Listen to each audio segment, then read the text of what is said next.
सुंदरबन के घने जंगल में राजकुमार अर्जुन अपने एक सैनिक के साथ खड़ा था। वाह वाह वाह वाह, क्या बात है, क्या बात है, अद्भुत अद्भुत।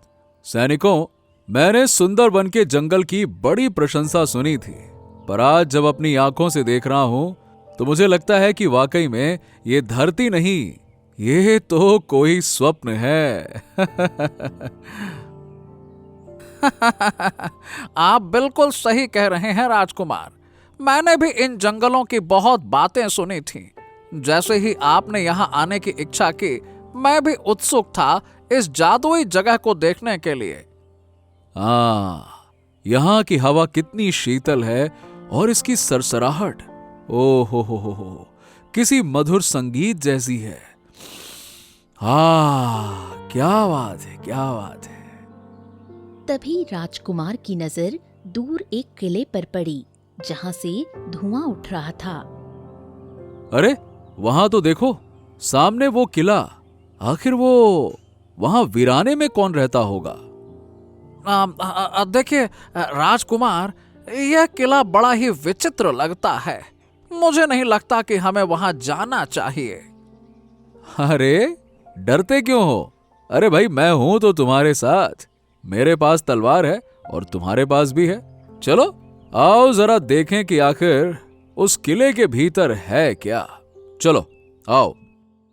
राजकुमार अर्जुन घोड़े पर सवार हुआ और सैनिक अनिच्छा के बावजूद पीछे चल पड़ा।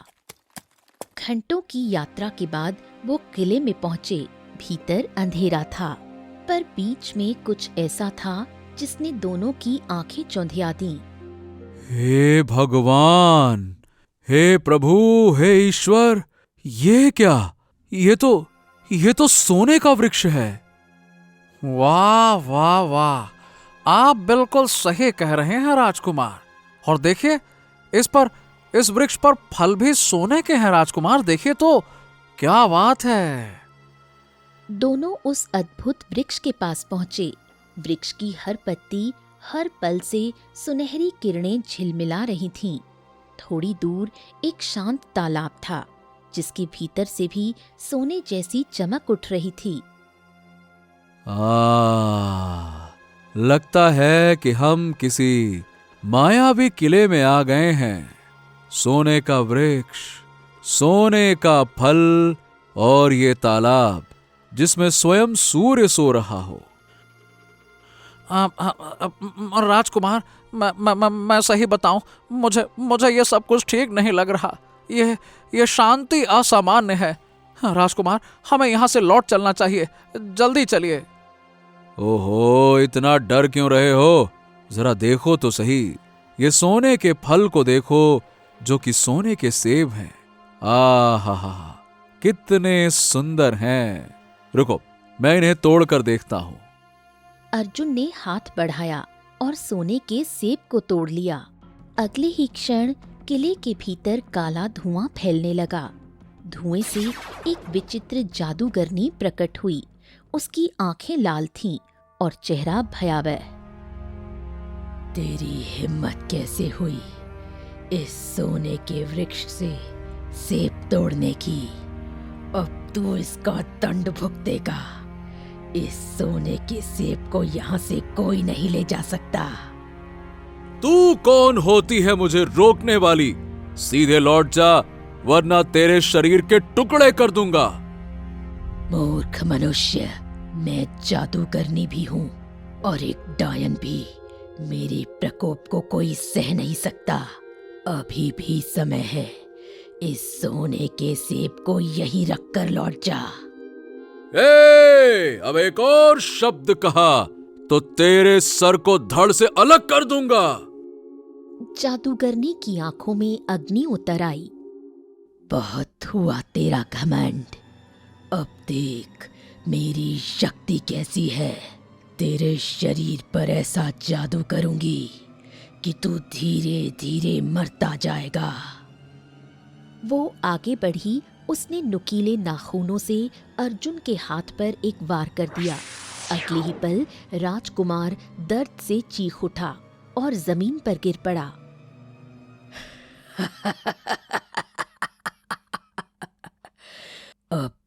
तेरे शरीर में मेरा विष फैल रहा है। तेरी मृत्यु धीमी होगी राजकुमार, और इसका उपचार केवल इस जादुई सोने के सेब से ही होगा, पर तू उसे कभी पा नहीं सकेगा। सैनिक भयभीत होकर खड़ा रह गया। चिंता मत कर सैनिक, तुझे नहीं मारूंगी, पर अब से तू यहाँ का रास्ता कभी याद नहीं रख पाएगा। जादूगरनी ने एक फूंक मारी और सैनिक भी बेहोश होकर गिर पड़ा। कुछ देर बाद सैनिक की आंखें खुलीं। उसने खुद को सुंदर वन की सीमा पर पाया। उसके पास राजकुमार अर्जुन बेहोश पड़ा था। सुबह की हल्की धूप राजमहल के बगीचे में फैल रही थी। पंछियों की चहचहाट के बीच राजा सूरज टहल रहे थे, पर अगले ही पल उनकी नजर सामने पड़ी। सैनिक बेहोश राजकुमार को घोड़े पर लादकर कुछ ही देर में वहां आ पहुंचा। ये क्या है राजकुमार अर्जुन? सैनिक, क्या हुआ? क्या हुआ मेरे पुत्र को? ये इनकी ये हालत कैसे हुई? सैनिक कांपते होठों से राजा सूरज को सारी घटना बताते हुए बोला। महाराज, राजकुमार अर्जुन को उस डायन ने श्राप दे दिया।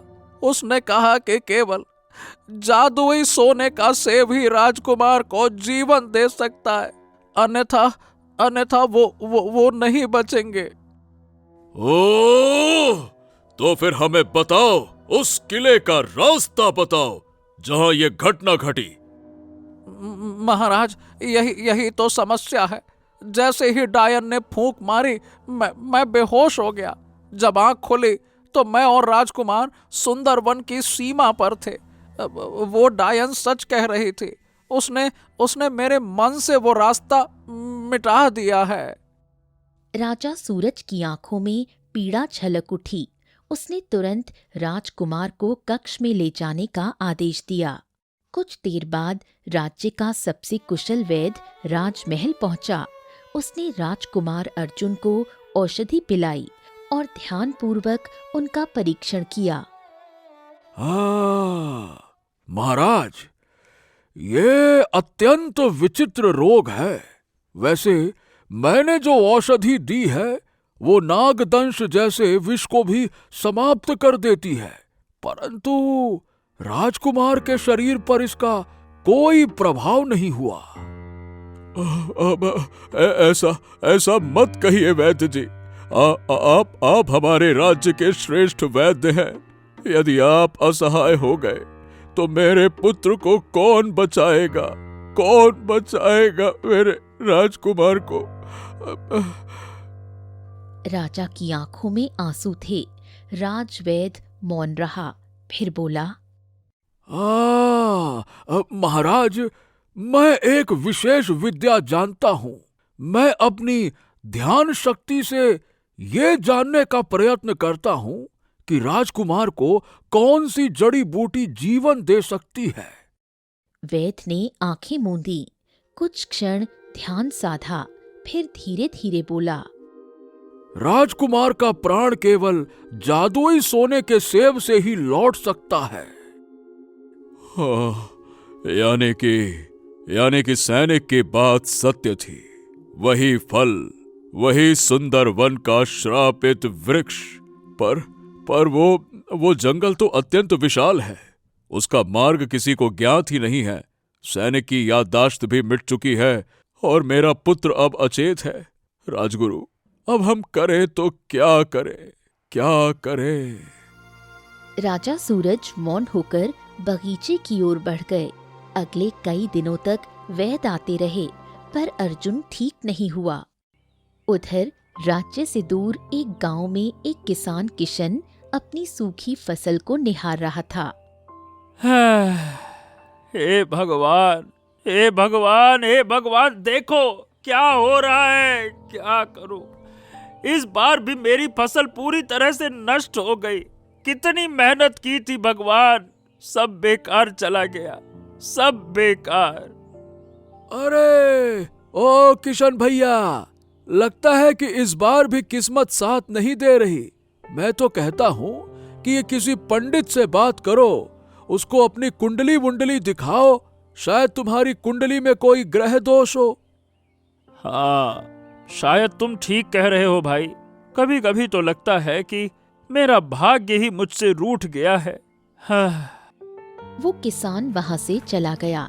किशन अपने घर पहुंचा तो उसकी बहन राधा उसकी चिंता भरी मुद्रा देखकर बोली, क्या हुआ भैया, फिर फसल खराब हो गई है क्या? हाँ राधा, हर बार तो यही हो रहा है। अब समझ नहीं आता कि तेरे विवाह की तैयारी कैसे करूं। घर में बस इतना धन बचा है कि 1 माह का अनाज ले सकूं, बस। भैया, मेरी चिंता छोड़ो, पहले घर का अनाज लाओ, फिर कुछ सोचेंगे। ये लो। राधा ने कुछ धन अपने भाई को थमाया। किशन बाजार की ओर चल पड़ा। बाजार में लोगों की चहल पहल थी। किशन अनाज की दुकानों को देख रहा था कि तभी उसकी नजर एक भिखारी पर पड़ी। भिखारी के पास एक घोड़ा बंधा हुआ था और उसकी नजरें सीधे किशन पर थीं। अरे सुनो भाई, जरा ठहरो, तुमसे एक जरूरी बात करनी है। लो बाबा, ये लो, मेरे पास इतना ही है बाबा। नहीं नहीं नहीं, मुझे सिक्का नहीं चाहिए बेटा। मैं चाहता हूँ कि तुम ये घोड़ा खरीद लो। हैं? घोड़ा? घोड़ा? अरे बाबा, तुम्हारे पास घोड़ा कहाँ से आया? और कौन मूर्ख इस घोड़े को तुम जैसे भिखारी से खरीदेगा? कुछ भी बात करते हो।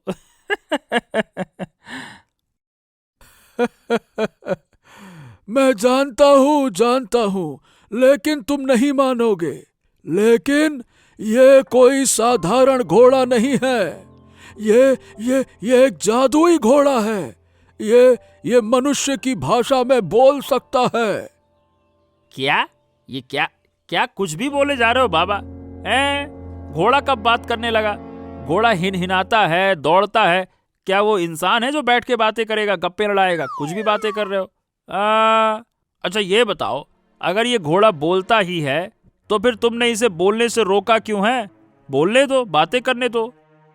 क्योंकि अगर लोग इसे बोलते हुए सुन लेंगे ना तो डर जाएंगे और कोई इसे नुकसान पहुंचा देगा। इसीलिए मैं इसे बचाना चाहता हूँ।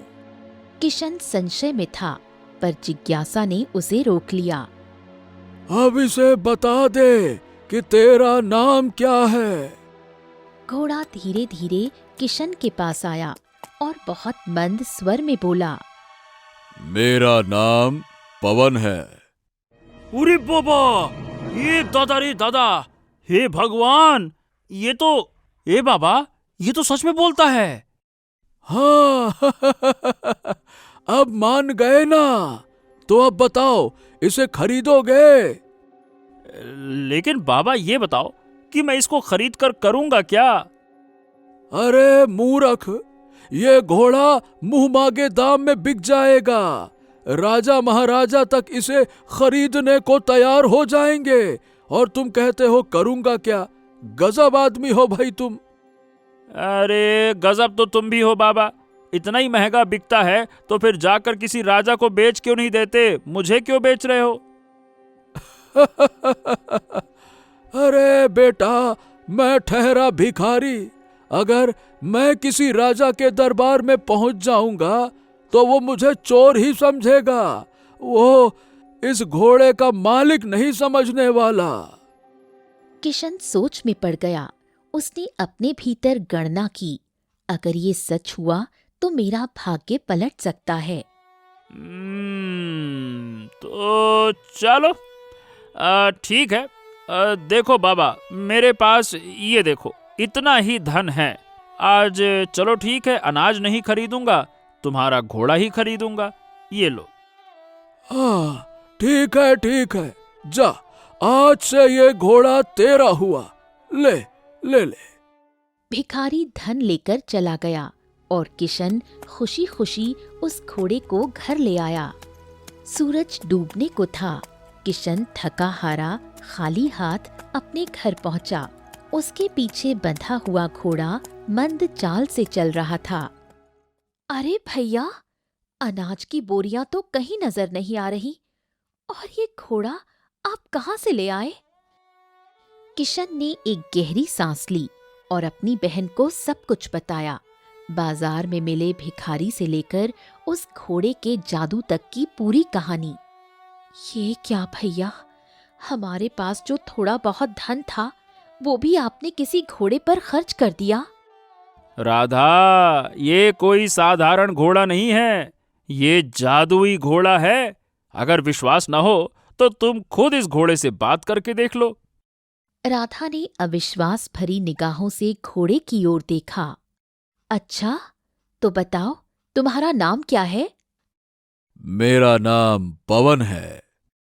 तुम सच में बोलते हो? अच्छा, ये बताओ कि कहाँ से आए हो तुम? मैं सुंदरवन जंगल की गहराई से आया हूं। वह एक जादुई जंगल है जहां मनुष्य, पशु और पक्षी सब एक ही भाषा बोलते हैं। कभी कभी मैं अपने जंगल से निकलकर तुम्हारी दुनिया में घूमने आ जाता हूं। उस दिन भी मैं टहल ही रहा था जब एक भिखारी ने मुझे पकड़ लिया और तुम्हारे बाजार में तुम्हें बेच दिया। अरे, तुम क्या कहना क्या चाहते हो? मेरा जंगल, तुम्हारा जंगल, ऐसा क्यों कह रहे हो? क्या मतलब है इसका? जब हम अपने जादुई जंगल से बाहर निकल आते हैं तो वो हमारे लिए साधारण जंगल हो जाता है, पर मैं अपने जंगल तक जाने वाले हर रास्ते को जानता हूं, और हां, सुंदरवन के हर मार्ग से भी परिचित हूं मैं। हो, इसका मतलब तुम चाहो तो भाग भी सकते हो? हां, लेकिन तुम निश्चिंत रहो, मैं तुम्हारा कोई नुकसान नहीं करूंगा। राधा, इस घोड़े को बांध दे। अगर ये भाग गया तो सब कुछ नष्ट हो जाएगा। मैं तो कल ही इसको साहूकार के पास बेच दूंगा। हाँ, बला टलेगी। तू बांध इसको, अच्छे से कड़क कड़क बांधना, 8-10 गांठ लगा दे। राधा ने तुरंत घोड़े को बांध दिया। अगले दिन सुबह किशन घोड़े को लेकर साहूकार की हवेली पहुंचा। राम राम साहूकार जी, राम राम। ये देखिए, बड़ा मस्त घोड़ा है, खरीद लीजिए। देखिए तो सही कितना सुंदर है। देखिए। ऐसा घोड़ा? अरे, ऐसा घोड़ा तो मैंने बहुत पहले देखे हैं। इसमें क्या खास है जो मैं इसे खरीद लूं? हैं? ये साधारण घोड़ा नहीं है साहूकार जी, ये जादुई घोड़ा है जो मनुष्य की भाषा में बात करता है। अच्छा, ये मनुष्य की भाषा में। अरे, सुबह सुबह क्या कोई नशा वशा कर लिया है? धतूरा खा लिया है? हैं? अबे, घोड़ा, जानवर ये सब बोलते हैं क्या कभी? चला आया मजाक करने। अरे साहूकार जी, आप भी रुकिए, मैं आपको सुनाता हूँ। पवन, साहूकार जी को अपना नाम बताओ। मेरा नाम पवन है साहूकार। साहूकार के चेहरे का रंग उड़ गया। उसकी आंखों में भय उतर आया। अरे दादा, रे दादा, ये तो सच में मनुष्य की आवाज में बोल रहा है। ये कोई राक्षस या पिशाच होगा। ए, तू इसको दूर लेकर जा, मेरी आंखों से दूर लेकर जा रे भैया। कहाँ फंसा दिया मुझको? अरे भगवान रे भगवान, रक्षा करना मेरी। किशन बहुत समझाने की कोशिश करता रहा, पर साहूकार कांपते हुए हवेली से भाग खड़ा हुआ। किशन सीधे गांव के मुखिया के घर जा पहुंचा। राम राम मुखिया जी। मुखिया जी, आप तो हर रोज पैदल दूसरे गांव जाते हैं। देखिए ना, मेरा ये घोड़ा खरीद लीजिए, आपका काम आसान हो जाएगा। ए किशन, मैं इतना धनवान नहीं हूं कि घोड़ा खरीद सकूं। मुखिया जी, ये कोई साधारण घोड़ा नहीं है, ये जादुई घोड़ा है। ये मनुष्य की आवाज में बात करता है। वाह भाई, क्या बात है, बड़ा अच्छा तरीका है बेचने का। पर किसान, मैं इतना भोला नहीं हूं कि तुम्हारी बात मान लूं। जानवर कभी बात नहीं करते। पवन, मुखिया जी को भी अपना नाम बताओ। मेरा नाम है पवन मुखिया जी। मुखिया का चेहरा सफेद पड़ गया। वो भय से कांपने लगा और पीछे हटते हुए बोला, अरे बाप रे बाप! ए किशन, ये क्या मुसीबत उठा लाए हो? ये कौन सी बला है? अरे गधे घोड़े मनुष्य की भाषा में बात नहीं करते। इसको मेरी आंखों से दूर ले जाओ। पता नहीं राक्षस पिशाच क्या हो। अरे लेके जाओ इसको दूर, ले जाओ ले जाओ ले जाओ। अरे मुझे कोई बात नहीं करनी, तुम ले जाओ इसको, बस ले जाओ ले जाओ। किशन बहुत समझाता रहा पर मुखिया सुनने को तैयार नहीं था। भयभीत होकर मुखिया भी भाग खड़ा हुआ। पूरा दिन भटकने के बाद किशन थककर अपने घर लौटा। राधा उसके चेहरे की उदासी देखकर घबरा उठी। क्या हुआ भैया? क्या कोई इस घोड़े को खरीदने को तैयार नहीं हुआ? अरे नहीं राधा, क्या कहूं, जिसको भी घोड़े के बारे में बताया वही डर कर भाग गया। सब इसको राक्षस समझ बैठे। सही कहता था वो भिखारी, जिसको बताओ वही घबरा जाता है, डर जाता है। अब क्या होगा भैया? हाँ, चिंता मत कर राधा, कल मैं इस घोड़े को राज दरबार में ले जाऊंगा। महाराज इसे अवश्य मुंह मांगे दामों में खरीदेंगे, देखना तू। अगली सुबह राजमहल का विशाल दरबार खुला। राजा सूरज अपने सिंहासन पर उदास बैठे थे। तभी दरबार के द्वार से किशन घोड़े के साथ आ पहुंचा। क्यों? कौन हो तुम? और राज दरबार में ये घोड़ा क्यों लेकर आए हो? और तुम्हें अंदर किसने आने दिया? तभी एक सैनिक आगे बढ़ा और बोला, महाराज, ये व्यक्ति बाहर दरवाजे पर खड़ा था। कह रहा था कि यह घोड़ा जादुई है और मनुष्य की आवाज में बात करता है। मैंने रोका, पर इसने कहा घोड़ा खुद बोलकर अपना नाम बताएगा। और सच में महाराज, इस घोड़े ने मुझसे कहा कि इसका नाम पवन है।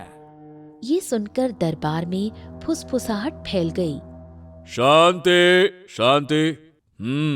तो ये बताओ, ये घोड़ा तुम्हें कहां से मिला? महाराज, मुझे ये घोड़ा एक भिखारी ने बेच दिया था। उसने कहा कि ये जादुई घोड़ा है। मेरे पास बस इतना धन था कि 1 माह का अनाज खरीद सकूं, पर मैंने सब इसी पर खर्च कर दिया। मैंने कई जगह इसे बेचने की कोशिश की, पर लोग डर गए। अंत में सोचा कि आपके पास ले आऊं। राजा सूरज ने गहरी दृष्टि से घोड़े को देखा। क्या ये सच है? मतलब क्या ये तुम्हारा घोड़ा वास्तव में मनुष्य की आवाज में बात करता है? क्यों घोड़े, तुम कुछ बोलते हो? हाँ महाराज, यदि अनुमति हो तो मैं इसे बोलने के लिए कहूं। ठीक है, कहो इसको। पवन, महाराज को अपना नाम बताओ। मेरा नाम पवन है। पूरा दरबार स्तब्ध रह गया। वाह वाह वाह वाह वाह, अद्भुत अद्भुत अद्भुत। पर किशन, इस समय हमें किसी जादू या घोड़े की नहीं, बल्कि अपने पुत्र की चिंता है। हाँ, क्या करें, हमारा मन इस घोड़े में भी आकर्षित नहीं हो रहा। चले जाओ यहां से। मैं सही बताऊं, कोई और समय होता तो मैं ये घोड़ा मुंह मांगे दामों पर खरीद लेता, लेकिन अभी हमारा मन इस पर आ नहीं रहा है। महाराज, महाराज कृपा कीजिए, मुझे निराश मत लौटाइए। मेरे पास और कोई उपाय नहीं है। आप नहीं लेंगे तो मैं किशन, मेरी मजबूरी समझो। तुम्हें शायद पता नहीं है, मेरे पुत्र राजकुमार अर्जुन सुंदर वन के श्रापित किले में घायल हुए हैं और अब तक वो ठीक नहीं हुए। हम उन्हीं के लिए परेशान हैं। हमारा मन किसी घोड़े, जानवर, पेड़ पौधे कहीं नहीं लग रहा, कहीं नहीं। राजा सूरज की आंखें नम हो गईं। फिर उन्होंने किशन को वो पूरी घटना बताई। सोने का वृक्ष, जादुई फल और डायन का शाप। दरबार में कुछ पलों के लिए मौन छा गया। राजा सूरज धीरे से बोला, और सैनिक रास्ता भूल गया। डायन ने क्योंकि उसकी स्मृति मिटा दी, तो अब कोई नहीं जानता कि वो सोने का वृक्ष कहाँ है। अचानक पवन की गहरी आवाज गूंजी, मैं जानता हूं कि वो सोने का किला कहाँ है। सारा दरबार एक साथ चौंक उठा। किशन भी अविश्वास से पवन की ओर देखने लगा।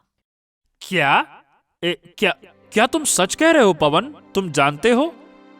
हाँ हाँ, अरे क्या तुम्हें याद नहीं मित्र? मैंने कहा था कि मैं हर जंगल का रास्ता जानता हूं। वो एक मायावी किला है। तुम चाहो तो मैं तुम्हें वहां तक ले जा सकता हूं और उस जादुई सेब को प्राप्त करने में सहायता कर सकता हूं। अरे लेकिन वो फल तो उस डायन की पहरेदारी में है। वो तो बहुत शक्तिशाली है। हाँ, वो फल की रक्षा करती है। जैसे ही कोई उसे तोड़ता है, वो प्रकट हो जाती है। उसी पल तुम्हें मेरी पीठ पर सवार होना होगा और मैं बिजली की रफ्तार से भाग सकता हूं। वो कभी हमारा पीछा नहीं कर पाएगी। दरबार में सन्नाटा गहराने लगा। राजा सूरज के चेहरे पर आशा की एक नई किरण झिलमिलाई। हाँ, सुनो किशन, अगर तुम सच में वो सोने का सेब ला सकते हो, तो हम तुम्हें इतना धन देंगे जिसकी तुमने कल्पना भी नहीं की होगी। महाराज, यदि मेरी जान भी चली जाए तो भी मैं राजकुमार अर्जुन को बचाने का प्रयास करूंगा। मैं उस सोने के सेब को अवश्य लेकर आऊंगा। आप निश्चिंत रहिए। राजा सूरज की आंखों में गर्व झलक उठा। किशन ने घोड़े की लगाम थामी और बोला, चलो पवन, अब चलने का समय आ गया है। चलो आगे बढ़ो। धूप घनी शाखाओं से छनकर जंगल की भूमि पर पड़ रही थी। किशन और उसका जादुई घोड़ा पवन आधे दिन की लंबी दौड़ के बाद उस रहस्यमय किले पर पहुंच गए, जहां विशाल सोने का किला धुंध में चमक रहा था। हे भगवान, किसी ने सोचा नहीं होगा कि सुंदर वन की गहराई में इतना सुंदर किला छिपा होगा। आखिर ये किला है किसका? कहा था ना, ये एक मायावी किला है। किशन की नजर अचानक भीतर पड़ी, जहां एक सोने का वृक्ष खड़ा था, जिस पर सोने के सेब लटके थे। हो, तो यही है वो वृक्ष। यही सोने का सेब राजकुमार को बचाएगा। किशन ने बिना देर किए घोड़े से उतरकर वो सोने का फल तोड़ लिया, पर अगले ही क्षण आकाश में काला धुआं फैला और जादूगरनी प्रकट हो गई।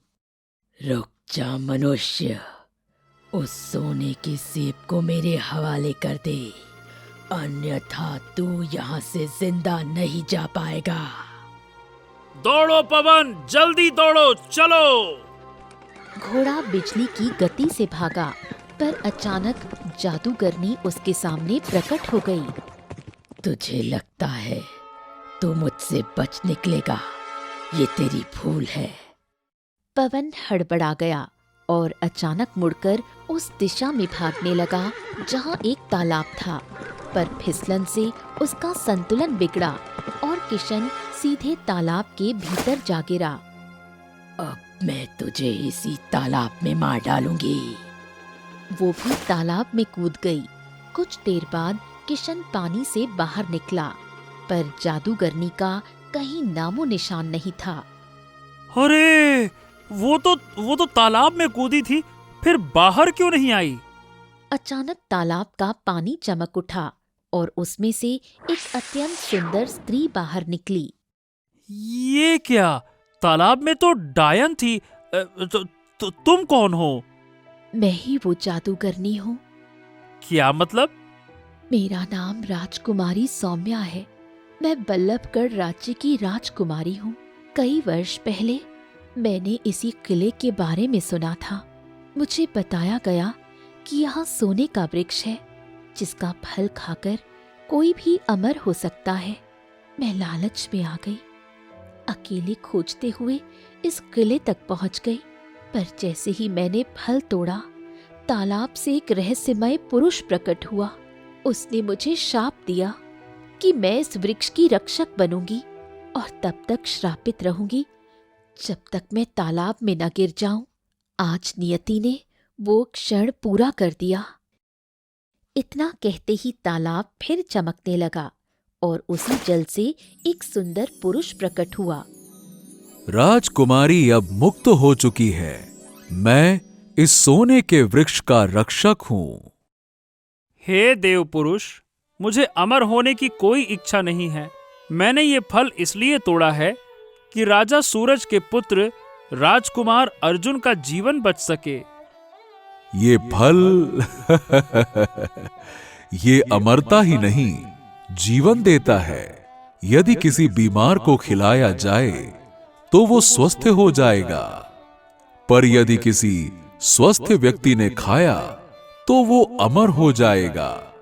याद रखना, इसे केवल राजकुमार अर्जुन को ही पूरा खिलाना। इतना कहकर वो पुरुष स्वर्ण प्रकाश में विलीन हो गया। अगले दिन किशन, पवन और राजकुमारी सौम्या के साथ राजमहल पहुंचा। राजा सूरज ने उन्हें देखकर आश्चर्य से पूछा, आह, किशन, तुम लौट आए? क्या तुमने सोने का सेव प्राप्त किया? क्या किशन मिला? जी महाराज, यही है वो सोने का सेब, ये लीजिए। राजा सूरज ने वो सोने का सेब अपने पुत्र अर्जुन के मुख में रखा। कुछ ही क्षणों में राजकुमार अर्जुन की सांसें लौट आईं और उनकी आंखें खुल गईं। मेरे पुत्र अर्जुन। पूरा राजमहल उल्लास से गूंज उठा। मैं तुम्हें पहचानता हूँ। तुम राजा भैरव की पुत्री राजकुमारी सौम्या हो, बल्लभगढ़ की राजकुमारी, है ना? जी महाराज। राजा सूरज ने किशन को स्वर्ण मुद्राओं से नवाजा। किशन, तुमने मेरे राज्य को एक अमूल्य वरदान दिया है। किशन, मैं अपने राज्य लौट रही हूँ, पर वचन देती हूँ जब लौटूंगी तो तुम्हें अपना जीवन साथी बनाऊंगी। किशन झुककर प्रणाम करता है। राजकुमारी सौम्या अपने राज्य लौट जाती हैं। कुछ ही सप्ताह बाद राजकुमारी सौम्या अपने पिता राजा भैरव के साथ फिर किशन के गांव पहुंची। राजकुमार अर्जुन और राजा सूरज भी उपस्थित थे। पूरा गांव उत्सव में डूब गया। सौम्या और किशन का विवाह धूमधाम से संपन्न हुआ। राधा की आंखों में खुशी के आंसू थे। किशन अब एक किसान नहीं, एक राजा बन चुका था। कुछ समय बाद जादुई घोड़ा पवन मुस्कुराते हुए बोला, किशन, अब मेरा समय आ गया है। मैं अपने संसार लौट रहा हूं, लेकिन याद रखना, जब तक तुम्हारे दिल में सच्चाई रहेगी, मेरा आशीर्वाद तुम्हारे साथ रहेगा। किशन ने उसके माथे पर हाथ फेरा। पवन स्वर्ण किरणों में विलीन हो गया।